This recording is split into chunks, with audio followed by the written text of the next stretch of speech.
Hi, I'm Doug Stevenson for Press Plus One. I'm joined by Brett Hurd, and of course, you recently made a film, Stag. And man, it's been like getting an amazing reception. You had multiple nominations and wins at the LA Comedy Film Festival. You were over in the UK. You won Best of the Festival at the Crystal Palace Film Festival. You must be pretty happy. Yeah, it's been received quite well. So it's always nice to, you get nervous and you make something, you put it out, and you go, wonder what they'll think, and it's worked out really well. So yeah, I'm happy. So success in London, UK. What about success in London, Ontario? Small steps. Small steps. Baby steps, one at a time. The cast just seems so awesome, and I know I read that they really got along. There was a lot of fun on set. Can you talk about that a little bit? Sure. It was. I think that's one of the highlights of the film is that there was such a great energy between these guys. Some of them knew each other prior to this, and some didn't. But you really buy that they've been friends for a long time, and it was an absolute joy to shoot this. Like, it was just like a love fest every day. So it was a lot of fun. Yeah. So when you're on set with a lot of great actors, comedians, are you guys like riffing, trying to bring up stuff that actually makes it into the movie that wasn't necessarily written in the script? I don't think we intentionally set out to do that, but there is such a fun comedic energy on the set, and you've got Donald Faison and John Doerr, and so you just naturally have a blast and have lots of fun. So in terms of the improving, I couldn't, it'd be silly to have a cast this strong and not let them kind of play. Right. So there was certainly some freedom. Everyone stuck pretty much to the script, obviously. But yeah, there was definitely freedom to play within that. Yeah. And talking about the actors, I know you've worked with some of them before, like you recently did Life Unjarred with Jefferson Brown. Yep. But some of them you're working with for the first time. Yep. Like, do you try to get a mix? Do you want to try and work with new people, or is it a lot more fun to work with people you've gotten to know and you know their rhythm? I think it really comes down to who's right for the role. I mean, definitely like to work with people that you know because you know what to expect. And yes, I'd worked with Jefferson Brown. I knew a lot of these guys, but hadn't actually worked with them, like Tony Nappo and Pat Thornton and Brenda Gall and John Doerr. And if you follow comedy at all, you've probably seen most of them through something. Yeah, a lot of like Tony Nappo, though, is really funny in this. Is more of a dramatic actor, but kills this. He's so funny. Having someone like Donald Faison come in who I didn't know at all, and I'd spoken to on the phone a few times. He was really in my opinion, the thing that was going to make or break the energy. Because if he came in and had an ego, or was, I'm the American name, that would have been problematic. But he didn't. He came in and he was, from the very first minute, he was just so embracing of the environment. It just made a huge difference. So does someone like that kind of almost take over like a leadership role? It's funny. If you ask Donald, and this is his words, when he first came up here, he thought that it would be, he'd be the lead. He'd be like the American star. And he said that by day 2, he realized everyone is really, really strong. And by day 5, he was completely humbled by how good. And the movie is a complete ensemble. Like, there's nobody who is a star of it. So I don't think that anyone took a real lead. And as soon as, once we got 4 or 5 days in, when that energy was so strong, it was a complete ensemble, both on camera and off. Yeah. We were talking a little bit just before the interview about what you do with workshops around casting and auditions and that sort of thing. Do you ever cast anyone from those workshops? That's a good question. I haven't yet. No, eh? I don't think. Well, now, mind you, I'm doing a workshop right now where at the end of the 8-week, it's a scene study class. At the end of the 8-week class, we actually shoot a web series, which we've just launched our first one called The Giant Comes Out. So in essence, I'm actually taking my students and creating shows entirely cast by them, or cast with them. So.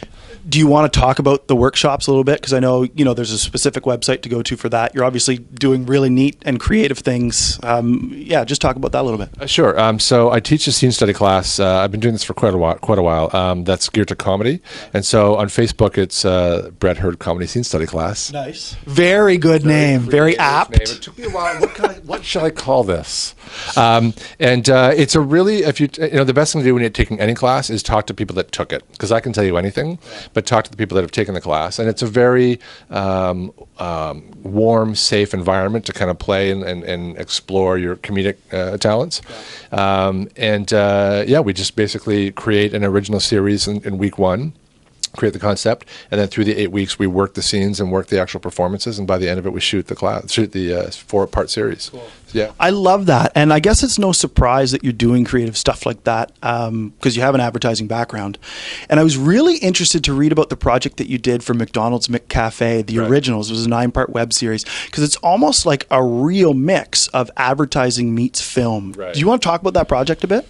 Sure. Well, actually, I'll talk about. I have a company called Fresh Baked Entertainment, and the premise behind Fresh Baked is combining entertainment and advertising. So you have brands that it's almost it's the reinvention of television. In the 50s, Procter and Gamble brought you the soap operas. So we're just back to that again. So brands are now putting money into content because commercials and the interruptive model of commercials is becoming less effective. So they're integrating into the show. The challenge becomes how to do it, and to do it in a way that's not overt and in your face. So we've done shows for Johnson & Johnson and ConAgra for VH sauces, which was a huge success, which I worked with Jefferson Brown in, Life Unjarred, and then one for McDonald's. And so it's really just telling a story with an authentic voice of the brand, and driving first by entertainment, and then the brand gets the value out of it on the back end. What are the constraints when you're working with a big name like McDonald's on a project like that? So the constraints are, understandably, the brand has to guard the message of their brand. So the challenge becomes the communication from the get-go that this is a show, that this needs to be driven by a show first, because if it's pushed too hard to be a commercial, everybody loses. The show loses and the brand loses. So it's really about finding those marketers, and to be honest, they're really hard to find. Finding the marketers that get it, that are okay with stepping into this arena and trying something new. Companies like ConAgra was massively successful with it, as was McDonald's, because they just literally embraced it. Once they signed off on the scripts, they didn't even come to set. Like when we shot, they wow, that's huge. That's like so much trust. Yes, it is. Yeah. So that's the key, though, is finding that right relationship. Yeah. And you talk about Fresh Baked. Who's on that team with you? Right now it's me. No kidding. I basically expand and contract depending on the projects. I have a producer I work with on a regular basis. It's me as the driver.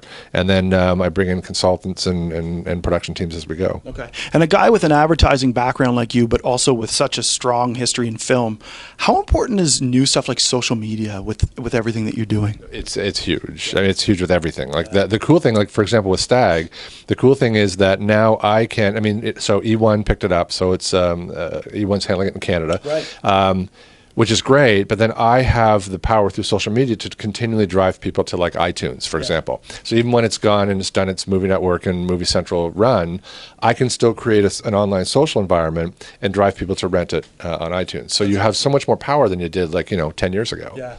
I kept reading, when reading about Stag, that this is your first feature. It's your first feature. Do you feel like that almost corners you? Like that's maybe an unfair judgment because you've been someone who's worked in the business for so long and done very well? I'm really proud of the film. So I kind of see it as I want people to go, holy crap, that was his first film, as opposed to being the cornered. I hear what you're saying. It was definitely a challenge because it was my first film. Getting finance, getting approvals, everybody was like, what if he doesn't finish it? Right. That's the big concern, right? What if it doesn't happen?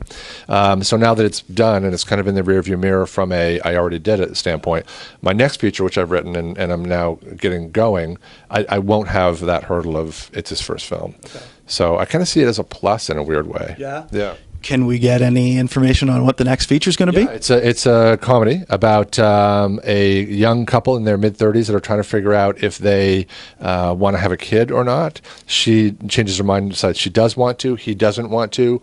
So he, I don't want to give it away. He has his deadbeat brother come and live with them to show her how hard it would be to look after somebody. Okay, fantastic. Your brother-in-law. Sounds like maybe this is going to be like a message movie for a lot of people. Maybe think it was. I think Stag is too. So yeah. And what about for Fresh Baked on the interactive side or the advertising side? Any new projects on the horizon? Not right now. We've just finished up a job with Maple Leaf Meats, and right now I don't have anything. I'm talking to folks. I'm talking to some different marketers, and but I'm just pushing both branded content and non-branded content. Cool. So yeah. Okay. I think we've mentioned most of everything. So websites. Your Facebook page we mentioned. I don't know. What's your social media handle? Fresh Baked Brett. Okay. Yeah, that's my Twitter. The Facebook page is Brett Hurd Comedy Scene Study Class. Right, It's just yes. It deserves saying it twice. I got to think of something more original. And your website for Fresh Baked Entertainment? Fresh Baked Ent for entertainment, freshbakedent.com. Okay, perfect. Well, thank you very much, Brett Hurd. I really appreciate it. Yeah.